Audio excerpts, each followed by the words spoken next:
Item ಯಾವುದೇ ಇರಲಿ try ಮಾಡಿ ಆಚಿ ಚಿಕನ್ ಮಸಾಲಾ. ಆಚಿ ಚಿಕನ್ ಮಸಾಲಾ. ಶಿವರಾಮ್ ಕಾರಂತ್ ಬಡಾವಣೆ ಭೂ ವಿವಾದ.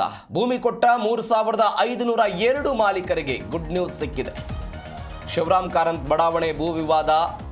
ಇದೀಗ ಭೂಮಿ ಕೊಟ್ಟ 3502 ಮಾಲೀಕರಿಗೆ ಗುಡ್ ನ್ಯೂಸ್ ಸಿಕ್ಕಿದೆ. 18,000 ಜನರಿಗೆ ಸೈಟ್ ಕೊಡೋದಕ್ಕೆ ಬಿಡಿಎ ತೀರ್ಮಾನ ಮಾಡಿದೆ. ಮೇ 15ರಿಂದ ಮಾಲೀಕರಿಗೆ ಸೈಟ್ ಕೊಡೋದಕ್ಕೆ ತೀರ್ಮಾನವನ್ನು ಮಾಡಲಾಗಿರೋದು. ಮೇ 15ರಿಂದ ಮಾಲೀಕರಿಗೆ ಸೈಟ್ ಕೊಡೋದಕ್ಕೆ ತೀರ್ಮಾನ ಮಾಡಲಾಗಿದೆ. ನಾಳೆಯಿಂದಲೇ ಎಲ್ಲ ಪ್ರೊಸೆಸ್ಗಳು ಕೂಡ ಶುರುವಾಗುತ್ತೆ. ಹೀಗಾಗಿ ಮೇ 15ರಿಂದ ಇನ್ನೆರಡು ದಿನಗಳ ನಂತರ ಸೈಟ್ ಕೊಡೋದಕ್ಕೆ ಅವಕಾಶ ಸಿಗುತ್ತೆ. ಕೆಂಪೇಗೌಡ ಜಯಂತಿ ಎಂದು ಬೆಂಗಳೂರಿನಲ್ಲಿ ಸಸಿ ನೆಡೆಯುವಂಥ ಕಾರ್ಯ, ಅದರ ಜೊತೆಗೆ ಒಂದೇ ದಿನ 15 ಲಕ್ಷ ಸಸಿ ನೆಡುವ ಕೆಲಸ ಆಗಲಿದೆ. ಮತ್ತೊಂದು ಕಡೆ ಶಿವರಾಮ್ ಕಾರಂತ್ ಬಡಾವಣೆಯ ಈ ಭೂಮಿ ವಿವಾದ ಏನಿತ್ತು, ಅಲ್ಲಿ ಭೂಮಿಯನ್ನು ಕೊಟ್ಟಂತ 3502 ಮಾಲೀಕರಿಗೆ ಗುಡ್ ನ್ಯೂಸ್ ಒಂದು ಸಿಗ್ತಾ ಇದೆ. ಈ ಬಗ್ಗೆ ಹೆಚ್ಚಿನ ಡೀಟೇಲ್ಸ್ ಕೊಡ್ತಾರೆ ನಮ್ಮ ಪ್ರತಿನಿಧಿ ಮಂಜುನಾಥ್, ಫೋನ್ ಸಂಪರ್ಕದಲ್ಲಿದ್ದಾರೆ. ಮಂಜುನಾಥ್, ಏನಿದು ಶಿವರಾಮ್ ಕಾರಂತ್ ಬಡಾವಣೆಯ ಭೂ ವಿವಾದ ಪ್ರಕರಣ? ಈಗ ಅವ್ರಿಗೆ ಏನು ಗುಡ್ ನ್ಯೂಸ್ ಸಿಗ್ತಾ ಇದೆ, ಏನು ಹೇಳಿದೆ ಸರ್ಕಾರ? ಪ್ರವೀಣ್, ಶಿವರಾಮ್ ಕಾರಂತ ಬಡಾವಣೆ ಸಂಬಂಧಪಟ್ಟಾಗೆ ಬಿಡಿಎ ಸುಮಾರು ಸಾವಿರಾರು ರೈತರ ಬಳಿದಂತಹ ಆಸ್ತಿಯನ್ನ ಮುಟ್ಟುಗೋಲು ಹಾಕೊಳ್ಳುವಂತ ಕೆಲಸವನ್ನ ಮಾಡ್ತಾರೆ.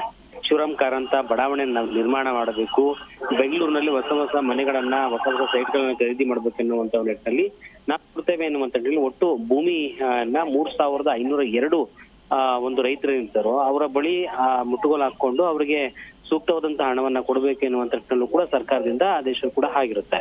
ಆದ್ರೆ ರೈತರ ಬಳಿ ಕಿತ್ಕೊಂಡಂತಹ ಏನು ಜಾಗ ಇರುತ್ತಲ್ಲ, ಆ ಜಾಗ ಅದೇ ಜಾಗದಲ್ಲಿ ಇವರಿಗೆ ಒಂದಷ್ಟು ರೂಲ್ಸ್ಗಳು ಇರ್ತವೆ, ಸರ್ಕಾರದ ಮಟ್ಟದಲ್ಲಿ ರೂಲ್ಸ್ಗಳಿದ್ದಾವೆ. ಅಂದ್ರೆ ಇಂತಿಷ್ಟು ಅಡಿ ಅಂತೇಳಿ 40-60 ಅಡಿ ಆಗ್ಬೋದು, ಅಥವಾ 30-40-60 ಎನ್ನುವಂತ ನಿಟ್ಟಿನಲ್ಲಿ ಇವ್ರ ಬಳಿ ಮುಟ್ಕೊಳಕಂತಹ ಜಾಗ ಏನಿದೆಯಲ್ಲ, ಆ ಜಾಗದ ಬಳಿಯೇ ಇವರಿಗೆ ಸೈಟ್ ಅನ್ನ ಕೊಡ್ಬೇಕೆನ್ನುವಂತ ನಿಟ್ಟಿನಲ್ಲೂ ಕೂಡ ಹೋರಾಟಗಳು ಆಗ್ತಾ ಇದ್ವು. ಸರ್ಕಾರ ವರ್ಸಸ್ ಕೊಟ್ಟಂತ ಭೂಮಿ ರೈತರ ಏನಿದಾರೋ ಅವರ ನಡುವೆ ನಡೀತಂತ ಒಂದು ಜಟಾಪಟಿ ಇದೆ, ಅದು ಕೋರ್ಟ್ ಮೆಟ್ಟಲು ಕೂಡ ಹೇರುವಂತ ಕೆಲಸ ಆಗಿತ್ತು. ಸದ್ಯಕ್ಕೆ ಈಗ ಡಿ.ಕೆ. ಶಿವಕುಮಾರ್ ಇವತ್ತು ಸಭೆಯನ್ನ ಮಾಡಿ ಸುದ್ದಿಗೋಷ್ಠಿಯನ್ನು ನಡೆಸುವಂತ ಸಂದರ್ಭದಲ್ಲಿ 18,000 ಜನರಿಗೆ ಸೈಟ್ ಅನ್ನ ಕೊಡುವಂತ ಏನ್ ಕೆಲಸ ನಾವು ಮಾಡ್ತಾ ಇದ್ದೀವಿ, ಅದು ಕೋರ್ಟ್ ಕೇಸ್ ಅಲ್ಲಿದ್ದು ಅದು ಸರಿಪಡಿಸುವಂತ ಕೆಲಸ ಈಗಾಗಲೇ ಆಗ್ತಾ ಇದೆ. ಇನ್ನು ಉಳಿದಂತೆ ರೈತರಿಗೆ ಕೊಡ್ಬೇಕಾದಂತ ಸೈಟ್ ಗೊಂದಲ ಏನಿದೆಯೋ ಅದಕ್ಕೂ ಕೂಡ ನಾವು ಬ್ರೇಕ್ ಹಾಕುವಂತ ಕೆಲಸವನ್ನ ಮಾಡ್ತಾ ಇದ್ದಾವೆ. ಮೇ 15 ಅಂದ್ರೆ ನಾಡಿದ್ದಿಂದವೇ ಆ ಒಂದು ಸೈಟ್ಗಳು ಸೇಲ್ ಆಗುವಂತ ಕೆಲಸ ಆಗ್ತವೆ. ಜೊತೆಗೆ ರೈತರ ನಡುವೆ ಏನ್ ಗೊಂದಲ ಆಗಿತ್ತಲ್ಲ, ಆ ಗೊಂದಲಕ್ಕೂ ಕೂಡ ನಾವು ಬ್ರೇಕ್ ಅನ್ನ ಕೊಡುವಂತ ಕೆಲಸ ಮಾಡ್ತಿದ್ದೇವೆ.